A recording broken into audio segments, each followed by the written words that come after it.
the story.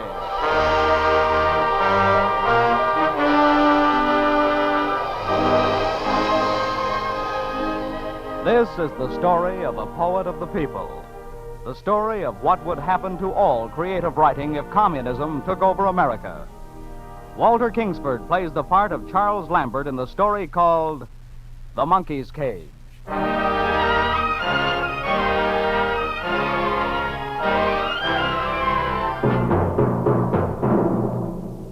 Well, are you sure Ramsey hasn't been there tonight? Okay. Have him call us. Tell him to call the magazine if he shows up.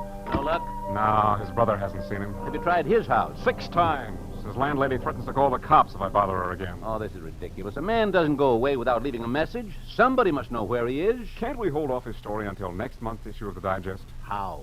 We've announced it for this issue, and Bromfield has already done the drawings for it.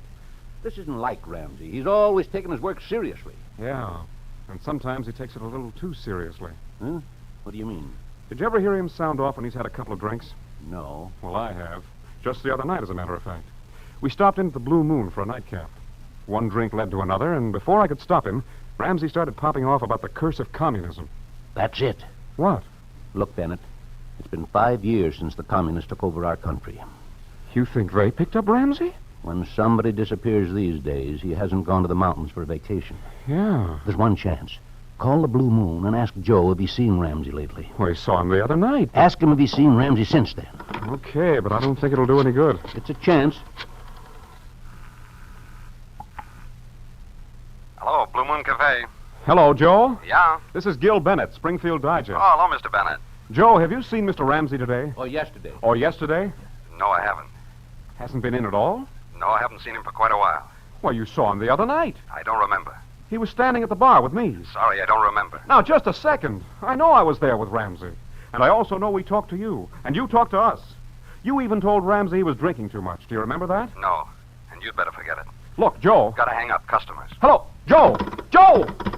He hung up. Of course. He's afraid to say anything. He knows Ramsey talked too much, and now he realizes that Ramsey disappeared. He knows what'll happen if he talks too much. And they've really got Ramsey. Yeah, but only Commissar Yeager and his brain trust know what's happened to him. Dirty. The other night was just the topper. They've probably tailed him for weeks, months. Know everything he's done. Yes, and everything he's written. Hmm? Those 2 writers Yeager forced me to hire. Probably assigned them to the Digest just to spy on Ramsey. If you're smart, you'll take Joe's advice and forget you ever knew him. Ask no questions of anyone. Discuss Ramsey's disappearance with no one, unless you want to find yourself on Yeager's list. As far as I'm concerned, he never existed. But Ross... It's coming, Bennett. They'll be gunning for all of us before they're through. Yes, they'll get everybody who has any influence in the people's way of thinking. And where's a better place to start than with a literary magazine?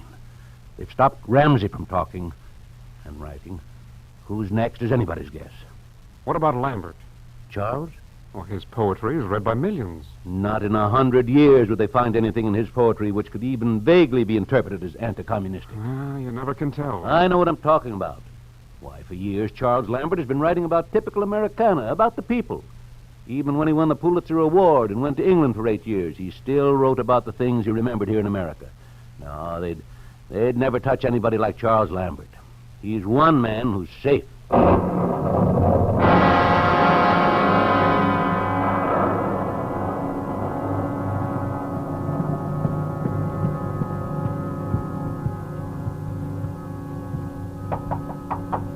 Charles.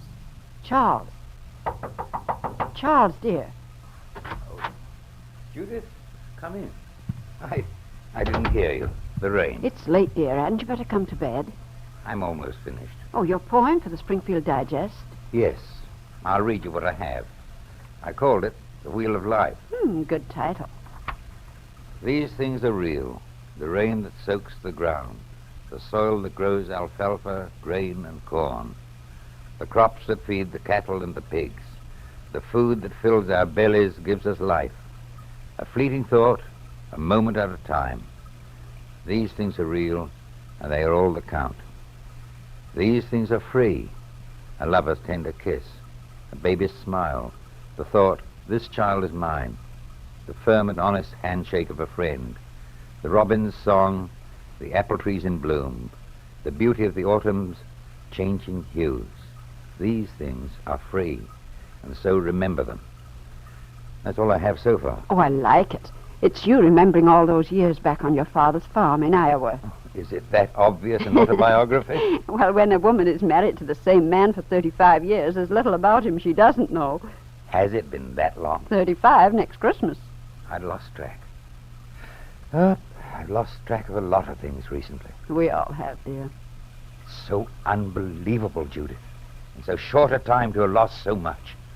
5 years. It won't be long before every last suggestion of American democracy will be wiped out. Now that the communists have taken over. Oh, you're tired, dear. Why don't you come to bed? I will. In a little while. I want to finish my work so I can take it to the digest in the morning. Well, all right, but don't be too long. I won't. Good night. Good night, dear. Oh, dear, I do hope the storm will be over soon. You never know when that lightning's going to strike.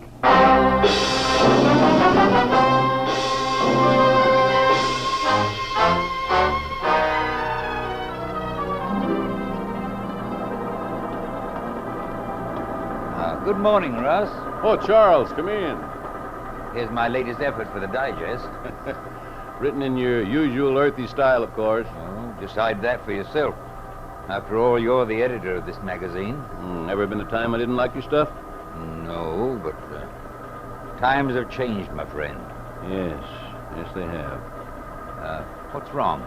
Commissar Yeager and the Union of Soviet American Writers insisted that I put a couple of loyal party members on staff to be sure we keep our literary noses clean. Ah.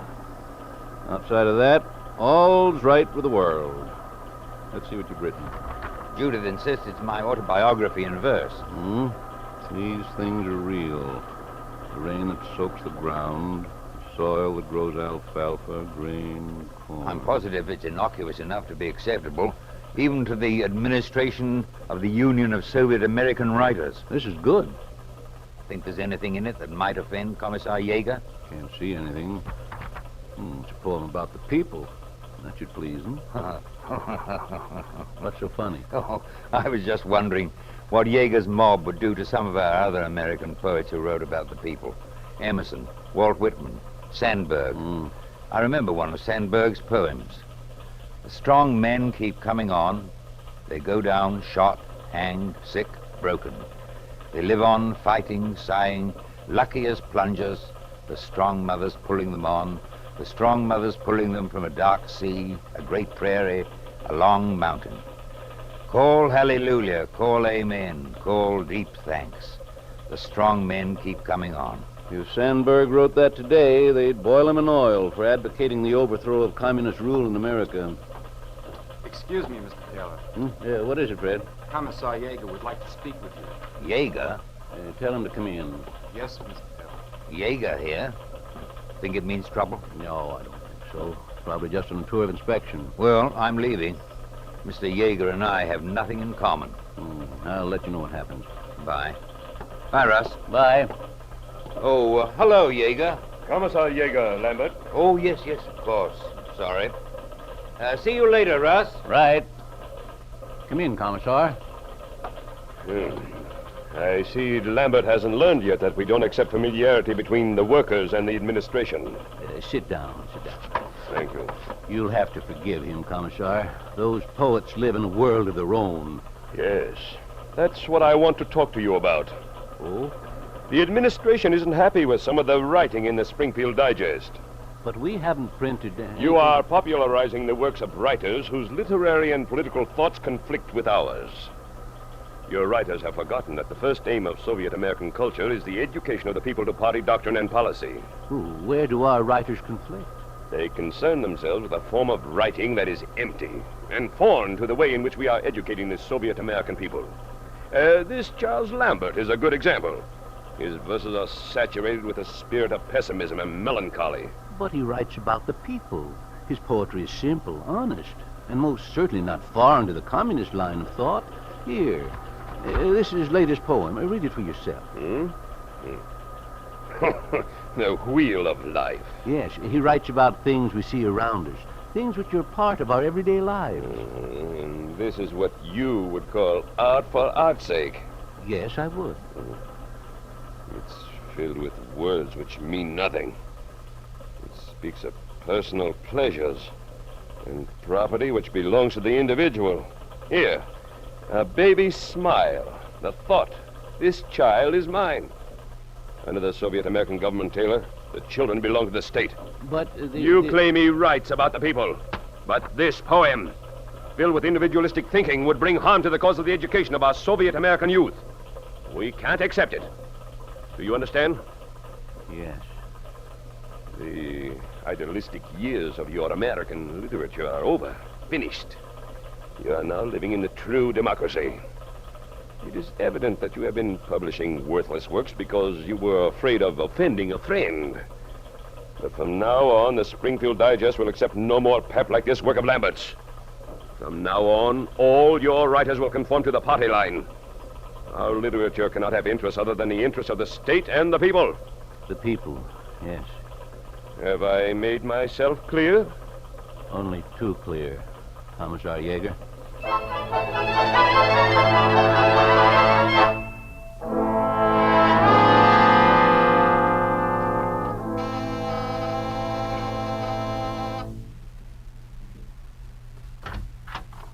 Why, Russell, Hello, Judith. what are you doing here this time of day? Is Charles home? Yes, I'll call him. Charles? Oh, Charles? Yes? Russell Taylor is here. Russ? Be right there. He'll be right down. Thanks. Do you care for a cup of tea? No, Or thanks. coffee? Nothing, thanks, nothing. Something's wrong. Yes. What is it? Wait till Charles comes down. Didn't you like his poem? Of course I did. I thought it was good. It's filled with the things he believes in. I know. Well, if you like the poem, I don't see what... I wasn't expecting to see you quite so soon. You see, Judith? He's what I call a real friend. Not only does he buy practically everything I write, but he also brings me my check personally. Charles, I'd like to talk to you, seriously. What is it?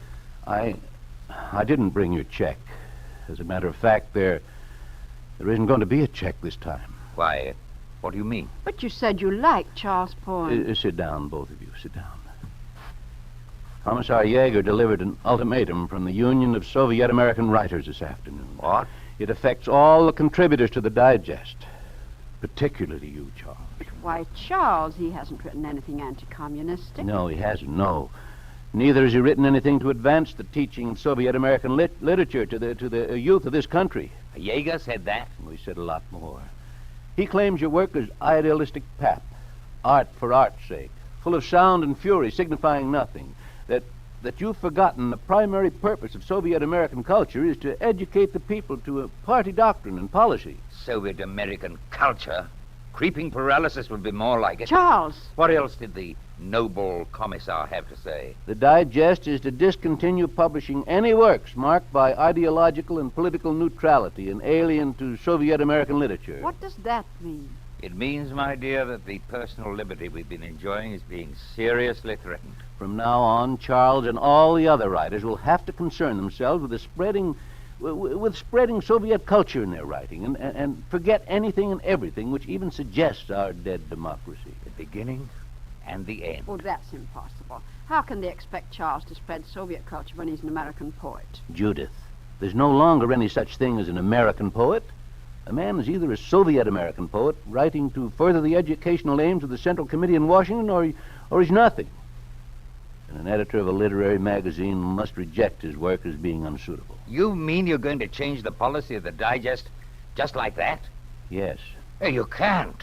What choice do I have? We're the last straw that people can cling to. We let the Central Committee tell us what to write and how to think, then we'll be a completely lost nation. But if we can hold out against them, there's still hope. Just how do you think we could accomplish that? You can't reason with them. There's no such thing as a compromise. With them, it's all take and no give. There's no compromise with me either. Charles, you're just being stubborn. The communists aren't asking you to give up your writing altogether. Aren't they? I'm certain they'd allow you to continue writing if you'd, just temper your writing. Slant it just a little in their direction. Do you honestly think I could do that? I don't see why not. Well, I can. Charles! I can't lead the people into believing something false or into accepting the tinseled promises of the communist ideologies. I can't do it, Judith. For 35 years, you watched me write. You've read what I wrote.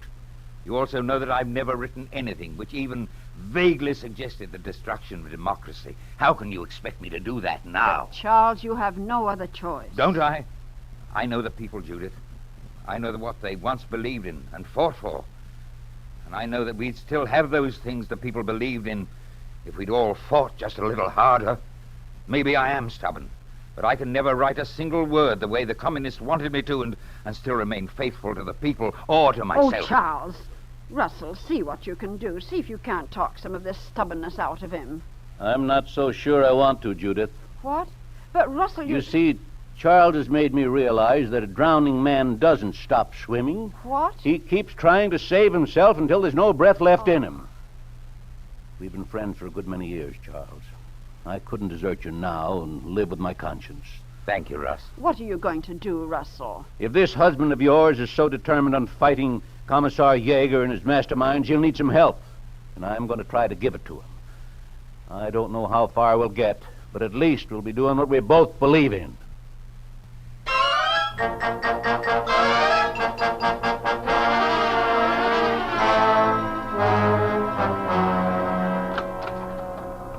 Taylor, I want to talk to you. Certainly, Commissar Yeager. Sit down, sit down. This isn't a friendly visit. No? Here, I've just finished reading the latest issue of the Digest. I hope it met with the approval of the Union Committee. It did not. I'm sorry. What exactly displeased you? Charles Lambert's poem. A visit to the zoo? But why should that displease you? It's just a description of a group of children touring the zoo and their reactions. Is that all it is? Yes. Since the primary aim of Soviet American literature is to educate the youth of our country, Lambert felt that a dissertation on a zoo might be an entertaining source of information. A description of the animals, their habits, their homes. Yes, I know all that. It's a simple little poem. It was written to amuse, not to offend anyone, Commissar. Lambert is a clever writer, Taylor. Yes, he But is. not clever enough. For the past several months, his aims have become much too clear. He insists he's a poet of the people, writing for the people. But that's a lie. He depicts the Soviet American people as loafers, as stupid and crude. He's incapable of finding in the life of the Soviet American people one positive thing, one positive figure. He continually mocks at Soviet American life, Soviet American institutions. Yes, even the very people he claims to be writing for. That's not so, Commissar. He has nothing but the interest of the party at heart. He's a faithful supporter of the advancement of Soviet American literature. I don't believe that. But it's true. Then how do you explain his description of the monkey's cage in A Trip to the Zoo? Explain? It's a deliberately deformed and vulgar caricature of the life of the Soviet American people, written in order to insert into the mouth of a monkey the poisonous anti-Soviet maxiom that it is better to live in a zoo than at liberty, and that it is easier to breathe in a cage than among Soviet American people. You actually think that's what he meant? I know that's what he meant. Oh, but if you can read thoughts like that into Lambert's words, how is he to know what to write? And how am I to know what I can or cannot publish in the Digest? You won't have to worry about that, Taylor. What do you mean? You're no longer the editor of the Digest. Of course. You were told to change the policy of your magazine, but apparently you've been unable to do that. So, for the purpose of introducing the necessary order into the work of the editorial office of the Digest and improving the material appearing in its pages, the Central Committee has appointed a new editor-in-chief and an editorial board. I understand. And Charles Lambert? Lambert has an appointment to appear before the committee at 3 o'clock. What are you going to do to him? Do? We're not going to do anything. We'd just like to ask him a few questions, that's all. You'll never get him to propagandize his writing. He might be convinced. Never. Nikolai Lenin once said that the Soviet regime rested on a balance of coercion and persuasion. I hope Lambert can be persuaded.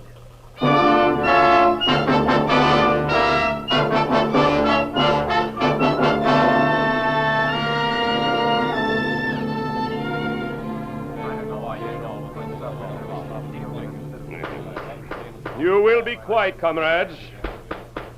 I asked for quiet. Mr. Lambert. Yes? Commissar Yeager? Lambert, You've been called before the committee to explain why you have refused to recognize the aims of the Union of Soviet American Writers, as stated in the Union's charter. I have nothing to explain. We have found no trace of party doctrine or policy in any of your writings. How do you explain that? I've written nothing either for or against the party. Then you admit you write for the undermining of Soviet American literature. I don't write to undermine anything. I write for the people. The people. I've heard you called the poet of the people. But since it's obvious that you write only because you are well paid for your writing, what can you really know about the people and the way they live? What do I know about the people? To begin with, I never finished school. When I was 13, I drove a milk wagon. By the time I was 19, I'd been a porter in a barber shop, a scene shifter in a cheap theater, a truck driver for a brickyard, a dishwasher in a Denver hotel, and a farmhand in Iowa. I've worked till my hands were so blistered I couldn't close them. And I can remember nights when I was so tired I couldn't sleep. Yes, I know the people, Commissar Yeager, because I was one of them. And we once had a government in Washington where the representatives of the people made laws for the good of the people. Not laws which destroyed their wills and turned them into a nation of cowed and browbeaten slaves. You have said enough. I haven't begun to talk. You wanted me to explain why I refused to recognize the aims of the Union of Soviet American Writers. I'll tell you why. You accuse me and the others of specializing in the writing of shallow and empty works, of including subtle propaganda which is designed to confuse and poison the minds of our youth. You accuse our editors of publishing works which are alien to the realities of contemporary life. I agree that these accusations should be made, but they should be made by us. We should accuse you of these things, which you are doing with your enlightened program of communist lies. Lambert, you will sit down. You've told us that the task of the American Soviet literature is to aid the state, to educate the youth correctly, to rear a new generation strong and vigorous, believing in the cause of freedom, fearing no obstacles to truth. This is also my task, but I'll bring them the real truth, the truth they can believe in as long as they live. That will be all for the present, Lambert. You will be sent home under guard until the committee has made its decision.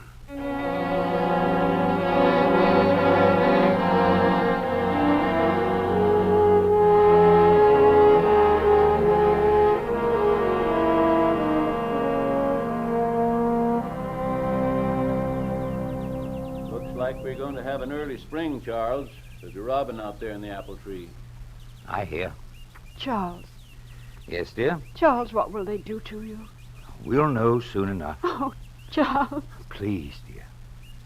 Russell, Yes? close the window. All right. Why did you have to say what you did? Why did you have to say anything? He said only what he believed, Judith. And by saying it, he has destroyed himself. Would you have had me destroy my soul instead? Oh, I don't know. I don't know. If I can no longer give people something to believe in, to hold on to, there's nothing left. Don't say that. The Central Committee has already begun to circulate propaganda among the people, telling them that my poetry has been a mockery, that the words I've written actually picture them as uncouth, stupid, narrow-minded, that I wrote only for personal glory. But that's not true.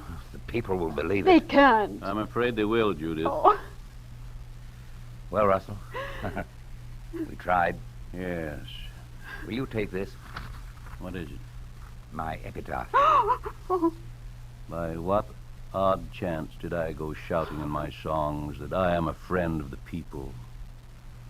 My poems are no longer needed here. And I, too, by your leave, I am no longer needed. Bloom, youth, grow healthy in your bodies. You have another life, a new refrain. But I go on alone to the unknown country, my rebel soul forever humbled. Charles. I'll answer it.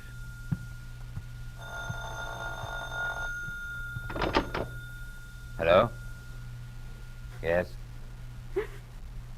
Yes? Very well. Yes, right away. The committee is ready to give its decision.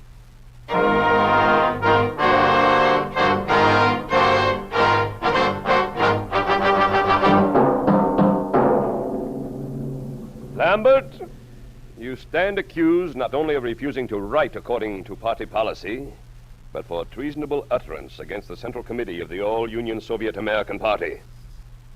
Ordinarily, such action is punishable by death or banishment. But in your case, we are making an exception. You're a brilliant writer, Lambert. It's unfortunate that your writings have been filled with words which are empty, unreal. However, it is the feeling of the committee that in time you may still be valuable to us as a writer. Never. Never is a long time. You may change your mind. Until you do, you will continue writing. What? Oh, not poetry, you understand. What then? You have insisted you are a poet of the people, that you are one of the people. Very well. Since you feel it is easier to breathe in a cage than among loyal party members, you will be given your own little office, a desk and a chair. And as the days go by, the months, the years, your job will be to write about the people you love. But you won't write about the things that bring them life. No. You will write their death notices. Hereafter, you will be in charge of the Springfield Digest obituary column. The interview is ended.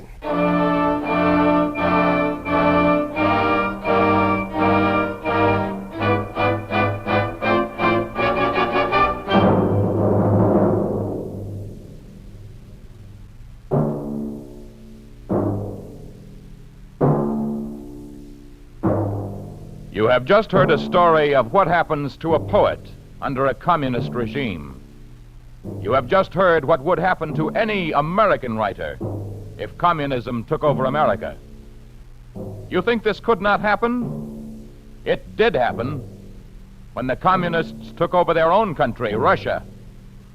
It did happen in 1925 when the 30-year-old poet Sergei Esenin committed suicide. It was his epitaph which ended, "But I go on alone to the unknown country, my rebel soul forever humbled." It did happen in 1936 when Maxim Gorky, the novelist, was poisoned. It did happen in 1946 when the editor of the journal Zvezda was replaced and the author Zoschenko was expelled from the Union of Soviet Writers. Whether it was suicide, poison, or expulsion does not matter. What does matter is that with their literary death died truth.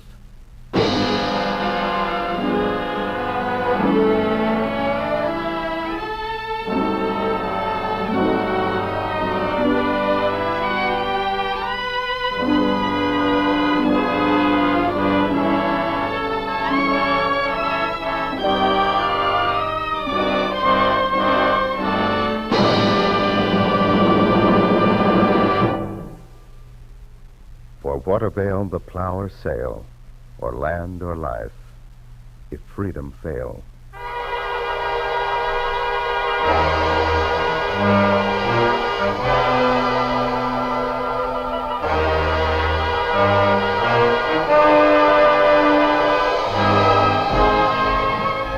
You have just heard This Is the Story, starring Walter Kingsford as Charles Lambert.